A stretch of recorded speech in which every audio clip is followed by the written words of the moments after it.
আসসালামু আলাইকুম। আশা করি সকলে ভালো আছেন।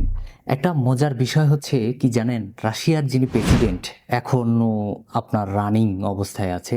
উনার কিছু ছোটবেলার ঘটনা বা উনি কিভাবে রাশিয়ার প্রেসিডেন্ট হয়েছেন এটার কিছু উপস্থাপন করি, মানে কথাগুলো উপস্থাপন করি ভালো লাগবে। আ সেটা হচ্ছে রাশিয়ার প্রেসিডেন্ট আপনার ভ্লাদিমির পুতিন।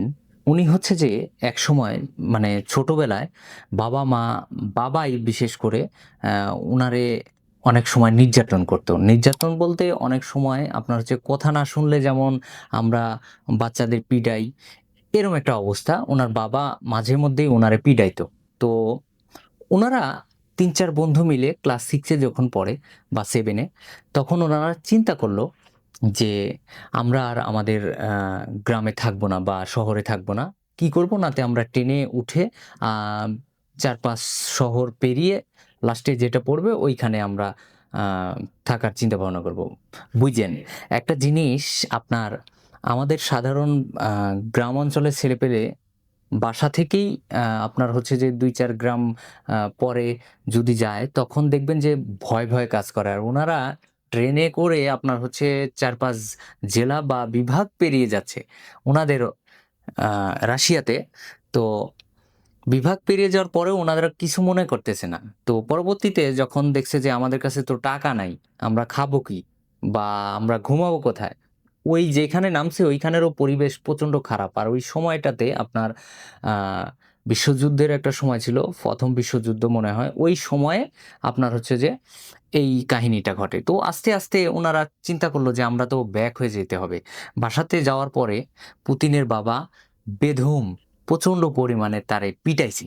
পিটানোর পরে এমনকি মাজার বেল্ট দিয়েও তারে পিটানো হয়েছে। এত পরিমাণে পিটাইছে। তো পুতিনের বাবা পুতিনকে নিয়ে অতিষ্ঠিত অবস্থায় ছিলেন। মানে এমন একটা অবস্থা মানে কোন কথা বললে উনি শুনেন না। এক বেতালে আমাদের অঞ্চলে যেমন আছে না একচেটিয়া? যেটা বুঝে সেটাই। এরম মানে কোয়ালিটির। তো পরবর্তীতে উনি এইভাবে চলতেছে। আপনার হচ্ছে যে পরবর্তীতে মাঝে মধ্যে দুষ করে বা ওর বাবা বকাবকি করে। মানে এমন একটা পর্যায়ে চলে গেছে যে যেতে উনার বাবাই অতিষ্ঠ হয়ে গেছে। তার মানে তারে মানে কোনোভাবে কন্ট্রোল করা যাচ্ছিল না। তো আস্তে এই করতে এর ভিতরে আপনার হচ্ছে যে আ সোভিয়েত ইউনিয়নের কিছু কাহিনী এর ভিতরে আছে। সেটা আস্তে কিন্তু ফাটল ধরতেছে সোভিয়েত ইউনিয়ন। তো এর ভিতরে উনি কি করল যে উনার একটা হঠাৎ করে চিন্তা আসছে যে আমি এই দেশের বা আমি একটা বড় মাথা বা কোনো একটা পজিশনে আমি যাবো। তো একসময় উনি কি করছে কেজিবিতে জয়েন করছে। কেজিবিতে উনার বাবা হচ্ছে যে ভালো একটা পোস্টে বা বড় একটা পদে আছে। তো উনার বাবা এই ১ম আপনার হচ্ছে যে পুতিনের উপরে এতটা খুশি হইছে। তো পরবর্তীতে আপনার এভাবে চলতেছে, চলতে একসময় যখন সোভিয়েত ইউনিয়ন ভেঙে গেল, তখন পুতিনকে একটা কোয়েশ্চেন করা হয়েছিল যে, "আপনার কাছে সবচাইতে দুঃখজনক ঘটনা কোনটি?" তো পুতিন উনার ফ্রেন্ড এই কোয়েশ্চেনটা করেছিল। তো উনার ফ্রেন্ডকে বলেছিল, "এর চাইতে বড় দুঃখজনক আর কোনো ঘটনা হতে পারে না।"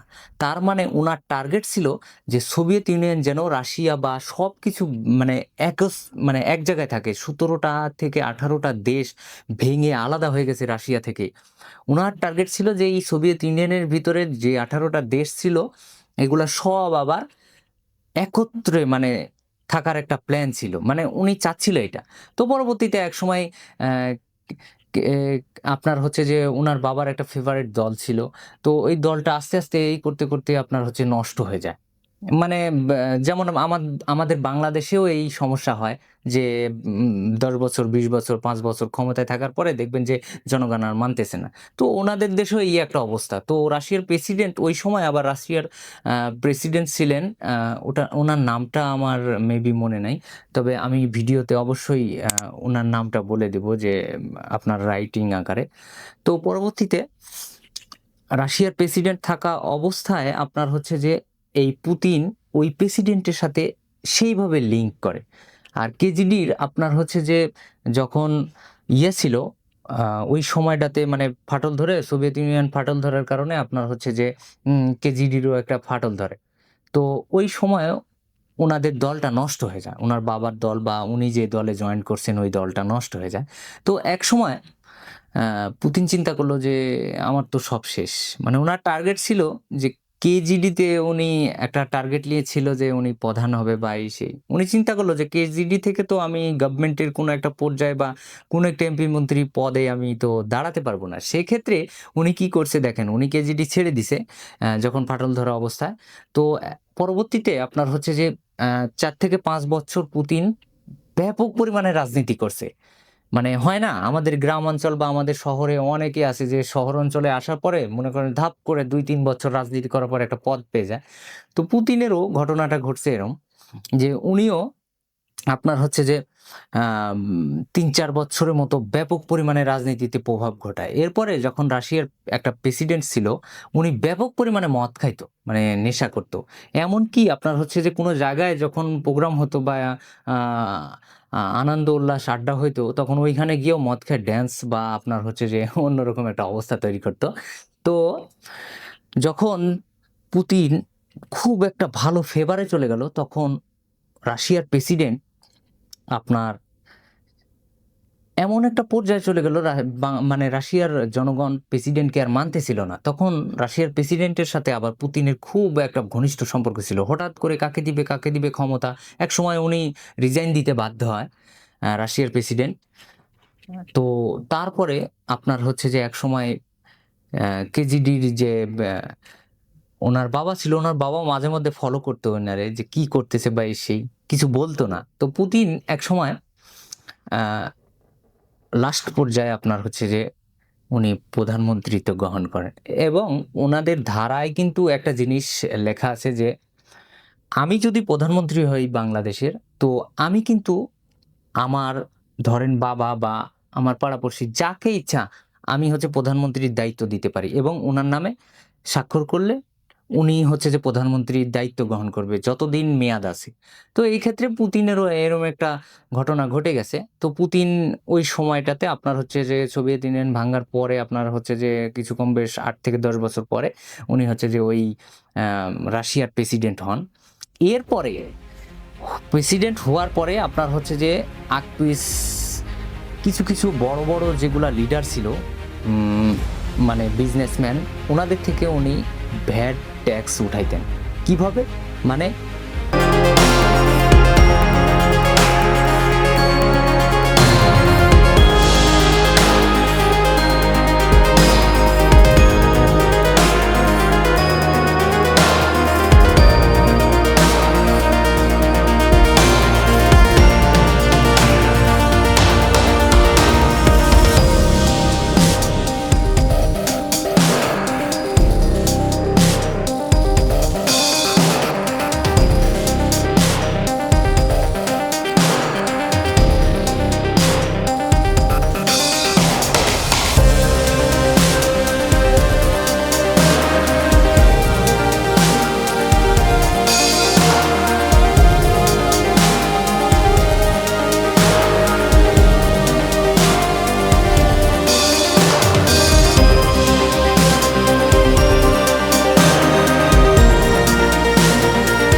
হ্যান্ডেল করতেছেন যে জনগণ ওনার বাহিরে যাওয়া তো দূরে থাক, আপনার হচ্ছে যে কোনোভাবেই ওনার উপর দিয়ে কথা বলতে পারেন এবং বহির্বিশ্বে উত্তর কোরিয়ার তো অনেক পাওয়ার দেখছেন, কিন্তু ওনাদের হচ্ছে যে খাদ্য বা অনেক কিছুর বিষয় নিয়ে স্বয়ংসম্পূর্ণ নাই। অথচ রাশিয়ার কিন্তু আপনার হচ্ছে যে বড় হেড মাথা ওনাদের মানে সবকিছু কন্ট্রোলে, মানে ওনারা যা ইচ্ছা তাই করতে পারে। কিন্তু এই জন্যই আমেরিকার মতো একটা বড় দেশকেও অনেক সময় রাশিয়া পাত্তা দেয় না, কারণ জানেই যে আর আমেরিকা যেটা বলে রাশিয়া ওইটার বিপরীত। তো পুতিনের একটা বিষয় ছিল যে লাস্ট পর্যায়ে এসে যে সোভিয়েত ইউনিয়নকে ত্যাগ করবে, আর ওনার একটা মানে ফেভারিট মুভি ছিল। তো উনি একসময় বলছিলেন যে আপনার ফেভারিট মুভি কোনটা, মানে একটা সাংবাদিক ওনাকে জিজ্ঞেস করছিল, তো উনি মুভির নামটা বলে দিয়েছিলেন যে এই মুভিটা, মানে উনি ব্যাপকভাবে এই মুভিটা দেখতো আর এই মুভি আকারেই উনি ওনার লাইফ স্টাইল বা সব কিছু চেঞ্জ করে আস্তে সামনের দিকে এগোচ্ছিলেন। তো পুতিন চিন্তা করলো যে সোভিয়েত ইউনিয়নকে আবার কি এক করা যায় কি। পরবর্তীতে এখন এই যে আপনার হচ্ছে যে ইউক্রেনের সাথে যে যুদ্ধগুলো চলতেছে, পুতিনের কিন্তু লাস্ট পর্যায়ে চলে আসছে। এখন মানে আপনার হচ্ছে জানি না উনি আর কত বছর বাঁচবে, 10 বছর 20 বছর, যাই হোক। তো উনি চেষ্টা করতেছে এখন যে সোভিয়েত ইউনিয়নটাকে এক করার জন্য। এখন মূল বিষয় হচ্ছে 17 থেকে 18টা দেশ এক হওয়ার সম্ভাবনা একদমই নাই বললেই চলে, কারণ একটা ইউক্রেনকে সামলাতে ওনারা ঠিক আছে, এখনো পর্যন্ত পুরাটা আপনার হচ্ছে যে কবলে নিয়ে আসতে পারে না। তো ওনার একটা টার্গেট ছিল যে সোভিয়েত ইউনিয়নকে উনি বা ওনার সৈন্য দ্বারা আপনার হচ্ছে যে কন্ট্রোলে নিয়ে আসবে। তো আসলে দেখা যাক পারবে কি পারবে না। দর্শক আপনারাও অবশ্যই মতামত দিবেন এটা। ধন্যবাদ। আসসালামু আলাইকুম।